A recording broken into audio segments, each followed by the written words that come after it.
आजिर मुख्य खबर प्रधानमंत्री बड़ घोषणा 18 वर्ष ऊर्ध्व समस्त मागणार टीका देव केन्द्र। प्रधानमंत्री नरेंद्र मोदी आज बड़ घोषणा करिसेंती। समस्त देशवासी मागणार कोरोना टीका देवाकू मोदी आज घोषणा करिसेंती। 18 वर्ष अधिक समस्त मागणार टीका जोगाई देबा सह जून 21 तारिख सोमवार ठारू समस्त टीका दियाजिब बोली मोदी घोषणा करिसेंती। समस्त राज्य सरकार को मागणार टीका देव केन्द्र। टीका पई कोनोसी राज्य सरकार को किछि भी टंका खर्च करिबाकू पड़िबो नाही। उत्पादित टीकार 75% राज्य मानकू केन्द्र जोगाइब। जो लोक माने चाहिबे टंका दे टीका नहीं पारिबे। टंका दे घरोई हस्पिटाल रु लोक टीका नहीं पारिबे। घरोई हस्पिटाल सर्वाधिक 150 टंका ही सर्विस चार्ज नहीं पारिबे। घरोई हस्पिटाल रा टीकाकरण उपरे राज्य नजर रखिबो। मोदी कहिसेंती जे पूर्वरु केन्द्र देउथिबा टीकार 25% राज्य निज आवश्यकता अनुसार टीकाकरण करुथला। एबे केन्द्र सब टीकार दायित्व नेला। एहा सह मोदी कहिसेंती जे द्वितीय लहर रे आमे हमर संपर्कयंकु हराइछु। जे माने निज परिवार प्रियजन को हराइछंती मु समानक सह अछि। परवर्ती खबर मागणा टीका सह 80 कोटी लोक नवेम्बर जाए मागणार मिलिप राशन। मागणा टीका सह मागणा राशन देवाक आज प्रधानमंत्री नरेंद्र मोदी घोषणा करिसेंती। कोरोना पई जीविका विपन्न होइथिबारु मागणा राशन देवाक मोदी आज घोषणा करिसेंती। नवेम्बर जाए देशर 80 कोटी लोक मागणा राशन देवाक मोदी घोषणा करिथिबा बेले पीएम गरीब कल्याण अन्न योजना रे ए राशन दियाजिब। मोदी कहिसेंती जे दीपावली जाए गरीबंकु मागणारे राशन दियाजिब। मोदी कहिसेंती जे सरकार कोनोसी परिवार को भोकरे सोइबाकू देबेनी। तेणु नवेम्बर जाए मागणा राशन देवार सीमा को बढ़ा जाइछे। प्रधानमंत्री कहिसेंती जे कोरोना भूताणु महामारी प्रथम लहरी समय देशर प्रधानमंत्री गरीब कल्याण योजना माध्यम 8 मास पई मागणा राशन दिया जाइथिला। मोदी कहिसेंती जे चलित वर्ष महामारी द्वितीय लहरी हेतु ए योजना मे एवं जून मास पई वृद्धि करा जाइथिला एवं आज दीपावली पर्यंत ए योजना को वृद्धि करने निष्पत्ति निया जाइछे। परवर्ती खबर अजय केपे स्पष्ट करूना कर्तृपक्ष द्वंद्व छात्र छात्री। राज्य में सरकारी और घरोई विश्वविद्यालय college MBA MCA MTech M architect M plan M pharma integrated MBA lateral entry BTech और बी फार्मा पाठ्यक्रम नाम लेखा लगी ओडिशा जुग्म प्रवेशिका परीक्षा अर्थात अजय अनुष्ठित हेब। जून 17 रु 24 मध्य यह परीक्षा हेब बोली एप्रिल 12 रे अजय कर्तृपक्ष संभाव्य तारीख घोषणा करथिले। तबे राज्य में व्यापुथिबा कोरोना संक्रमण को दृष्टि रखी ए परीक्षा हेब कि नाही से संपर्क में अजय कर्तृपक्ष किंबा वैषयिक शिक्षा विभाग एपर्यंत कौन सूचना देई नाही। जेउथि छात्र छात्री द्वंद्व पड़िछन्ते परीक्षा हेब कि नाही जानिपारु नथिबारु चिंतार अछन्ते। सूचना अनुसार कंप्यूटर बेस्ड टेस्ट अर्थात सीबीटी माध्यम परीक्षा हेब। सरकारी शिक्षानुष्ठान नाम लेखा लगी बाहर राज्यर छात्र छात्री को अनुमति मिल नाही। तेज से घरोई शिक्षानुष्ठान लगी आवेदन करें। परवर्ती खबर कटक रे आरंभ हो ईसीएमओ मेसिन सुविधा। ईसीएमओ चिकित्सा को नहीं डीएमईटी शिविका महांती प्रतिक्रिया रखिछन्ती। ईसीएमओ मेसिन व्यवहार आम देश में एत नथिला। समग्र देश में 21टी पंजीकृत ईसीएमओ यूनिट अच्छी बोली कहिछन्ती शिविका महांती। किंतु एबे कोविड जोगु ए मेसिन रे आवश्यकता बढ़ी जाइछे। तेणु आमे मध्य 6टी यूनिट आनिबा पई व्यवस्था करूछु जहा कटक रो एससीपी रे रहिबो। ईसीएमओ यूनिट चलाइबा पई मानव संबलर अभाव अछि। तेणु धीरे धीरे आम राज्य में अन्य अंचल में यूनिट स्थापन करने को व्यवस्था करिबो। से आहरी मध्य कहिसेंती कोरोनार एपर्यंत कौन निर्दिष्ट औषध नहीं। वर्तमान सुधा पाखापाखि 97टी औषध को परीक्षामूलक भाव में जरूरीकालीन व्यवहार कराइछे। एक कमिटी एसबू औषधर व्यवहार और फलाफल उपर निरंतर तर्जमा करुछन्ते। तेणु यही टास्क फोर्स जहाँ अनुध्यान कर निष्पत्ति नेबे से अनुसार आमे मध्य औषधर व्यवहार करिबे बोली कहिसेंती डीएमईटी। परवर्ती खबर यासर क्षयक्षति आकलन पर बालेश्वर रे केंद्रीय टीम। बात्या यासर क्षयक्षति आकलन पर बालेश्वर रे पहुंचला केंद्रीय टीम। क्षयक्षति नहीं केंद्र सरकार को रिपोर्ट देवे केंद्रीय टीम। काली एनी एसआरसी पिकेजना होटेल मेफेयर एक बैठक करते बात्या यास क्षयक्षति नहीं केंद्रीय टीम को अवगत करा जाइछे। क्षयक्षति आकलन करने ओडिशा आसिछन्ति आंतमंत्री स्तरीय केंद्रीय टीम। ए टीम रो नेतृत्व नेछन्ति केंद्र गृह मंत्रालय जुग्म सचिव सुनील कुमार बर्नवाल। काली ए टीम बात्यार सर्वाधिक प्रभावित होइथिबा 4टी जिला गस्त करिछन्ति। 2टी विभाग रे विभक्त होई बालेश्वर भद्रक केन्द्रापड़ा और मयूरभंज गस्तरे जाई ए टीम बात्या क्षयक्षतिर आकलन करिछन्ति। परवर्ती खबर देवगां तहसिलदार को माड़ थाना रे अभियोग। बलांगीर जिला देवगां जातीय राजपथ 26 उपर धान गाड़ी रखी चाषी करथिले अपराध। खबर पाई घटनास्थल में पहुंचते देवगां तहसिलदार चंद्रमणि नाग। ଚାଷୀଙ୍କ ସହ ଆଲୋଚନା କରିବା ସମୟରେ ସେଠାରେ ଉପସ୍ଥିତ ଥିବା ଜଣେ ଚାଷୀ ତହସିଲଦାରଙ୍କୁ ଆକ୍ରମଣ କରିଥିବା ନେଇ ତହସିଲଦାର ଦେଓଗାଁ ଥାନାରେ ଲିଖିତ ଅଭିଯୋଗ କରିଛନ୍ତି। କିନ୍ତୁ ଆନ୍ଦୋଳନ ସ୍ଥଳକୁ ଯିବା ଆଗରୁ ଦେଓଗାଁ ଆଇଆଇସିଙ୍କୁ ତହସିଲଦାର ଫୋନ୍ ମାଧ୍ୟମରେ ଜଣାଇଥିଲେ, ହେଲେ ଥାନାଧିକାରୀ ଅନୁପସ୍ଥିତ ରହିଥିଲେ, ଯାହାଫଳରେ ତହସିଲଦାରଙ୍କୁ ଆକ୍ରମଣ ହେଲା ବୋଲି ଚାଷୀମାନେ ପ୍ରକାଶ କରିଛନ୍ତି। ପ୍ରକାଶ ଥୌକି ରବି ଥାନା ମଣ୍ଡିରେ ଧାନ ବିକ୍ରିରୁ ବଞ୍ଚିତ ହେଉଥିବା ଚାଷୀମାନେ ସୋମବାର ମଧ୍ୟାହ୍ନରେ ଏନ୍ଏଚ୍ ଉପରେ ଟ୍ରାକ୍ଟରରେ ଆଣିଥିବା ଧାନ ଗାଡ଼ି ରଖି ରାସ୍ତା ଅବରୋଧ କରିଥିଲେ। ଦେଓଗାଁ ପେକ୍ସକୁ ଆସିଥିବା 810 କ୍ୱିଣ୍ଟାଲ ଧାନ ବିକ୍ରି ହୋଇ ଟାର୍ଗେଟ୍ ଶେଷ ହୋଇଯାଇଛି। ଟୋକନ ଆସିଥିବା 45 ଜଣ ଚାଷୀଙ୍କ ଟୋକନ ଲେବ୍ ସେବା ଉପରେ ଥିବାରୁ ଚାଷୀମାନେ ଅସନ୍ତୋଷ ପ୍ରକାଶ କରି ଚକାଜାମ ଆନ୍ଦୋଳନ କରିଥିଲେ। ପରବର୍ତ୍ତୀ ଖବର, ଆସନ୍ତା 24 ଘଣ୍ଟା ମଧ୍ୟରେ ରାଜ୍ୟର ଅନେକ ଜିଲ୍ଲାରେ କାଳବୈଶାଖୀ ସହିତ ବର୍ଷା ସମ୍ଭାବନା। ଆସନ୍ତା 24 ଘଣ୍ଟା ମଧ୍ୟରେ ରାଜ୍ୟର ଅନେକ ଜିଲ୍ଲାରେ କାଳବୈଶାଖୀ ସହିତ ବର୍ଷା ସମ୍ଭାବନା ରହିଛି। ଏନେଇ ଭୁବନେଶ୍ୱର ଆଞ୍ଚଳିକ ପାଣିପାଗ କେନ୍ଦ୍ର ପକ୍ଷରୁ ପ୍ରକାଶ। କୋରାପୁଟ, ମାଲକାନଗିରି, ନବରଙ୍ଗପୁର, କେନ୍ଦୁଝର, ମୟୂରଭଞ୍ଜ, ବାଲେଶ୍ୱର, ଭଦ୍ରକ, ଯାଜପୁର ଆଦି ଜିଲ୍ଲାର ଗୋଟିଏ ଦୁଇଟି ସ୍ଥାନରେ ବର୍ଷା ସମ୍ଭାବନା ରହିଛି। ସେହିପରି ବଜ୍ରପାତ ଆଶଙ୍କା ଥିବା ଜିଲ୍ଲାଗୁଡ଼ିକ ମଧ୍ୟରେ କୋରାପୁଟ, ମାଲକାନଗିରି, ନବରଙ୍ଗପୁର, କେନ୍ଦୁଝର, ମୟୂରଭଞ୍ଜ, ବାଲେଶ୍ୱର, ଭଦ୍ରକ, ଯାଜପୁର, କଳାହାଣ୍ଡି, କନ୍ଧମାଳ, ଗଞ୍ଜାମ, ନୟାଗଡ଼, ଢେଙ୍କାନାଳ, ଖୋର୍ଦ୍ଧା, କେନ୍ଦ୍ରାପଡ଼ା, ଜଗତସିଂହପୁର ଓ କଟକ ରହିଛି। ଭୁବନେଶ୍ୱର ଆଞ୍ଚଳିକ ପାଣିପାଗ କେନ୍ଦ୍ର ପକ୍ଷରୁ ଉକ୍ତ ଜିଲ୍ଲାଗୁଡ଼ିକୁ ବଜ୍ରପାତ ପାଇଁ ସତର୍କ କରାଯାଇ ୟେଲୋ ୱାର୍ଣ୍ଣିଂ ଜାରି କରାଯାଇଛି। ଏଯାବତ୍ ଟିଟିଲାଗଡ଼ରେ ସର୍ବାଧିକ 42.4 ଡିଗ୍ରୀ ସେଲସିୟସ୍ ତାପମାତ୍ରା ଥିବାବେଳେ ଫୁଲବାଣୀରେ ସର୍ବନିମ୍ନ 20.0 ଡିଗ୍ରୀ ସେଲସିୟସ୍ ତାପମାତ୍ରା ରହିଛି। ପରବର୍ତ୍ତୀ ଖବର, ସେପ୍ଟେମ୍ବର 19ରୁ ଖେଳାଯିବ ଆଇପିଏଲ୍ର ବଳକା ମ୍ୟାଚ୍। କରୋନା ସହ ଲଢ଼େଇ ଭିତରେ କ୍ରୀଡ଼ାପ୍ରେମୀଙ୍କ ପାଇଁ ଆସିଛି ଖୁସିର ଖବର।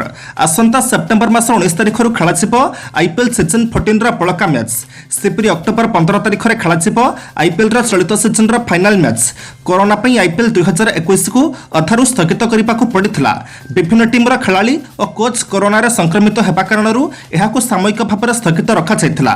ତେବେ ୟୁଏଇରେ ଆଇପିଏଲ୍ 2021ର ଅବଶିଷ୍ଟ ମ୍ୟାଚ୍ ଖେଳାଯିବା ସହ ସେପ୍ଟେମ୍ବର 19ରେ ଏହା ଆରମ୍ଭ ହେବ ବୋଲି ଜଣାପଡ଼ିଛି। ଏନେଇ ବିସିସିଆଇ ପକ୍ଷରୁ ପୂର୍ବରୁ ସୂଚନା ଦିଆଯାଇଥିଲା। ବିସିସିଆଇର ଏସ୍ଏମ୍ ବୈଠକରେ ଏନେଇ ନିଷ୍ପତ୍ତି ନିଆଯାଇଥିଲା। ପରବର୍ତ୍ତୀ ଖବରକୁ ଯିବା ପୂର୍ବରୁ ଆପଣମାନଙ୍କୁ ଅନୁରୋଧ, ଭିଡ଼ିଓଟିକୁ ଶେଷ ପର୍ଯ୍ୟନ୍ତ ଦେଖନ୍ତୁ, କାରଣ ଭିଡ଼ିଓର ଶେଷରେ ରହିଛି ଆଜିର ରାଶିଫଳ। କିନ୍ତୁ ତା ପୂର୍ବରୁ ଭିଡ଼ିଓଟିକୁ ଲାଇକ୍ କରିଦିଅନ୍ତୁ, କାରଣ ଆପଣଙ୍କର ଗୋଟେ ଛୋଟ ଲାଇକ୍ ଆମକୁ ନୂତନ ଭିଡ଼ିଓ ବନାଇବା ପାଇଁ ପ୍ରୋତ୍ସାହିତ କରିଥାଏ। ପରବର୍ତ୍ତୀ ଖବର, ଭିଜିଲାନ୍ସ ନିର୍ଦ୍ଦେଶକଙ୍କ ଅବସ୍ଥା ଗୁରୁତର, ଏୟାର ଆମ୍ବୁଲାନ୍ସରେ କୋଲକାତା ନିଆଯିବ।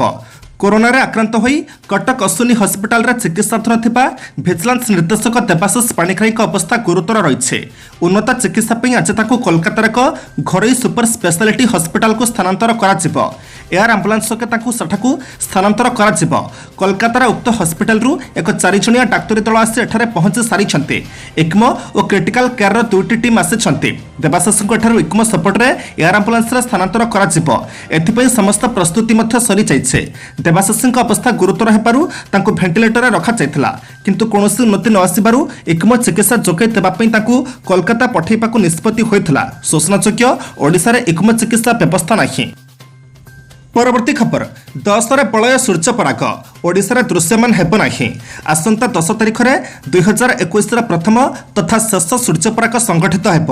ଏହା ଉତ୍ତର କାନାଡା, ଗ୍ରୀନଲ୍ୟାଣ୍ଡ ଓ ରୁଷିଆରୁ କିଛି ଅଞ୍ଚଳରେ ବଳୟ ସୂର୍ଯ୍ୟପରାଗ ଭାବରେ ଦେଖାଯିବାକୁ ଥିବାବେଳେ ଆମେରିକା, ୟୁରୋପ, ଏସିଆ ମହାଦେଶ ଅନେକ ଅଞ୍ଚଳରେ ଏହା ଆଂଶିକ ଭାବରେ ଦେଖାଯିବ। ଭାରତରେ କେବଳ ଜମ୍ମୁ କାଶ୍ମୀରର କିଛି ଅଞ୍ଚଳରେ 10%ରୁ କମ୍ ଆଂଶିକ ପରାଗ ଦେଖାଯିବ। ଓଡ଼ିଶାରେ ଏହା ଦୃଶ୍ୟମାନ ହେବ ନାହିଁ।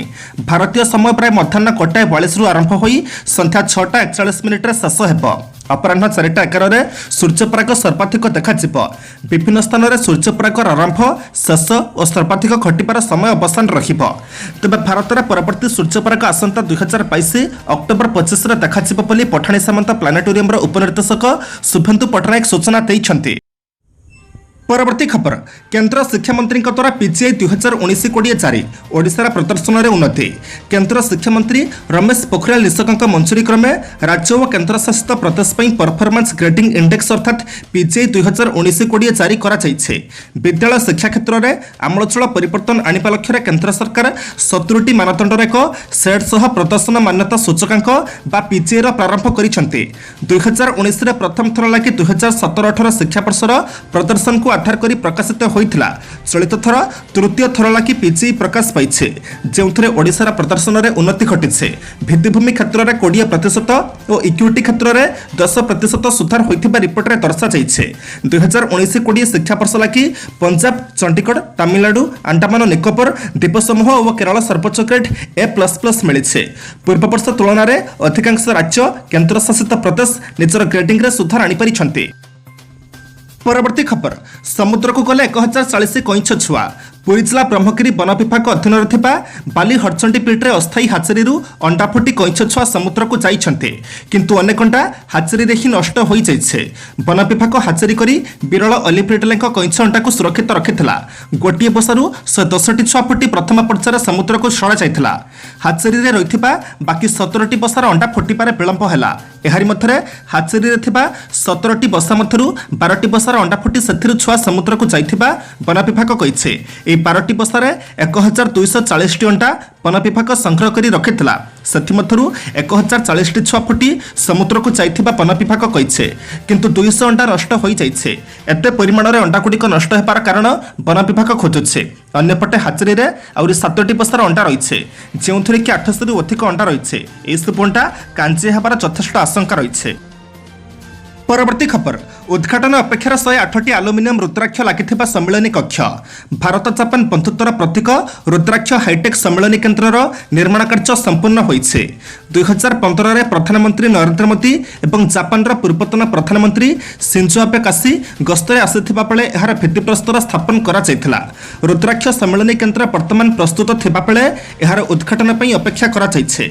जापान रे कंपनी सहायता रे एहार निर्माण कार्य करा जायथिबा बेले एहाकु हाईटेक कन्वेंशन सेंटर कुहा जाय पारे। एठारे एका संगरे 1200 लोक एकाठी बसिबाकु सक्षम हेबे। एहार निर्माण रे प्राय 186 कोटी टंका खर्च होइथिबा बेले एथिरे व्यवहृत चेयर गुडिक भियतनाम रु आसेछे। 3 एकड़ जमी पर निर्मित ई विशाल भवन रे एल्युमिनियम रे निर्मित 108टी बड़ रुद्राक्ष स्थापित होइछे जहार सौंदर्य को बहुगुणित करुछे। परवर्ती खबर दक्षिण पाकिस्तान रे 2 यात्रीवाही ट्रेन दुर्घटना घटना 50 मृत 70 आहत। समावर्तन पाकिस्तान सिंध प्रदेश अंतर्गत घतकी जिले में 2टी यात्रीवाही ट्रेन परस्पर उपर धक्का खाइपारु अन्यून 30 जन व्यक्तिंकर मृत्यु घटिथिबा नै खबर मिलिथिला। एबे संख्या वृद्धि पाई 50 रे पहुंचिथिबा जଣା पड़िछे। यह दुर्घटन 70 जन आहत होइथिबा कथा स्थानीय गणमाध्यम रिपोर्ट करिछे।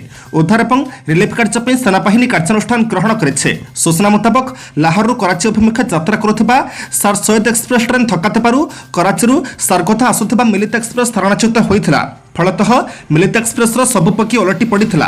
हठात पक्षी ओलटिबा परे सेथिरे थिबा किछि लोकंक प्राणहानि घटिबा सह किछि लोक आहत होइथिले। घतकी डेप्यूटी कमिशनर उस्मान अब्दुल्ला कहिसंती अन्यून 70 जन लोकंकर मृत्यु होई जाइछि एवं 7 जन आहत होइछंती। आज जून मास 8 तारिख मंगलवार एबेमे जानिबा 12टी राशिर संपूर्ण राशिफल। मेष राशि आज श्रीचंद्र हेतु अर्थलाभ संघ स्वास्थ्य समस्या जमीजमा कथा पूर्व कलह संपर्क चिंता करेंगे। अभावी दूरीकरण क्षेत्र में बंधु मान सहयोग में आर्थिक स्थिति में सुधार आसपे। पारिवारिक स्तर में मन फुलाणिया कथा कही परिस्थिति को संभाली नेबे। कला साहित्य सांबादिकता चलचित्र क्षेत्र सुफल मिल। वृष राशि विभिन्न गुरुत्वपूर्ण कामगुड़िक अटकी रही मानसिक स्थिति सतटा भल रही। पूर्वपरी कर्मक्षेत्र में आ स्नेह सदिच्छा और सम्मानर अभाव मन में बहुत क्षोभ आण। आनुष्ठानिक क्षेत्र में किंबा सत्संग और धर्मचर्चा दिग को मन पड़ाइबे। स्वास्थ्य प्रति ध्यान दिंतु अन्यथा परीक्षण में बेसी चिंता करने को पड़ो। मिथुन राशि पारिवारिक क्षेत्र में टेंशन लगी रबुकिछि बिगड़ी जाउथिबारु मानसिक स्थिति भल रहिबो नाही। आज कर्मक्षेत्र में परिवार में मित्र बंधन में लेखापढ़ार आलस्य और अवहेला प्रदर्शन करेंगे। परोक्ष शत्रुता आपणक काम को प्रत्येक क्षेत्र में संकटजनक स्थिति को नेबारे मुख्य भूमिका साजिब। कर्कट राशि परिस्थिति विशेष अनुकूल न होगा कारण मानसिक स्तर में सतटा उत्साहित हो पारे नहीं। कठोर परिश्रम और खाद्य पर अनियमितता स्वास्थ्यहानि कारण हो पारे। शिल्प वाणिज्य और व्यवसाय और परिवहन क्षेत्र में अचानक समस्या सृष्टि हो पारे। सिंह राशि अन्य मानक बुझाई सुझाई काम हासिल पर चेष्टा कले हुए तो केतकांश उपकृत हो पारे। अवश्य मनर बल खूब टाण रहिबो जिद अटल रहिबे। आजिर प्रत्युष यात्रा काल में मित्रता सृष्टि करि पारंती। कन्या राशि कौनसी प्रकार अप्रीतिकर परिस्थिति सृष्टि न होई आज काम संपन्न करेंगे। लभनीय प्रतिश्रुति किंबा साहाय्य करने कथा कही बंधु को आप्यायित करेंगे। नूतन कर्मारंभ सकाशे परिवार प्रतिरोधर संभावना रही। परिवार कहार स्वास्थ्य समस्या जो मानसिक सुस्थता व्याहत हो पारे। तुला राशि साहाय्य सहयोग न पाइले मध्य आत्मबल और दक्षता माध्यम प्रत्येक परिस्थिति को सामना करि परिबे। पारिवारिक समस्यार सरल समाधान मध्य होई जिवो। कचेरी मामलार शुणाणी विलंबरे घटिबारु दुश्चिंता बढ़ी जाई पारे। गवेषणा अनुसंधान कृषि वाणिज्य और राजनीति चेष्टा सफल हेबे। बिछा राशि आज काम ठीक ठाक हो तरबरिया निष्पत्ति ठीक हेब नाही। बंधु आदर गौरव निजर अतीत दुख को सामयिक भाव में पाशरी दे पारती। मांगलिक आनुष्ठानिक किंबा धर्मकार्य सत्संग निजक नियोजित कले प्रशंसित हेबे। दीर्घ दिनर परिकल्पित नूतन योजना कर्मक्षेत्र में तत्पर हो उठिबे। धनु राशि आपणकर कौन काम अटक नहीं कि जी जते समस्या सृष्टि कले किसी करें। पारिवारिक क्षेत्र में बुझामणा ठीक रहा कारण सामयिक खुशी रे। जमीजमा बात विवाद क्रमे जटिल हेब और सफलता हासिल करेंगे। आज दूरयात्रा बंधु मिलन जनित आनंद अनुभव करेंगे। मकर राशि बंधु मान सहयोग क्रमे गुरुत्वपूर्ण समस्यार समाधान हो। बहु प्रतीक्षित खबरटी आज अपराह्न पाई पारती। सहकर्मी साहाय्य नहीं बकिया अर्थ आदाय कर सक्षम हेबे। उपरिस्थ निकट में मनर भाव को प्रकाश कर पछई जिबे। कुंभ राशि निजर लोकों परोक्ष शत्रुता और विरोध मनोभाव जो मानसिक स्तर में विचलित बोध करेंगे। निर्माण कर्मक्षेत्र में गृहसीमा किंबा घर भड़ा को केन्द्र कर वितर्कर सम्मुखीन हो पारती। व्यवसाय वाणिज्य क्षेत्र में उच्च फल प्राप्ति हेब। कर्मक्षेत्र में सबु कथा को हालुका भाव में ग्रहण कले क्षति पड़े। मीन राशि जहाँ विश्वास करी किसी गोपनीय कथा कहे से व्यक्ति ही सबु समस्या सृष्टि करिब। परिवार में भूल बुझामणारू अशांतिकर परिवेश सृष्टि आशंका रही। कर्मक्षेत्र में अन्य भूल धारणा जो भल काम करी निंदा शुणे। अवश्य व्यवहार क्रमशः कमी आसबारू सामयिक आश्वस्ति लाभ कर पारती।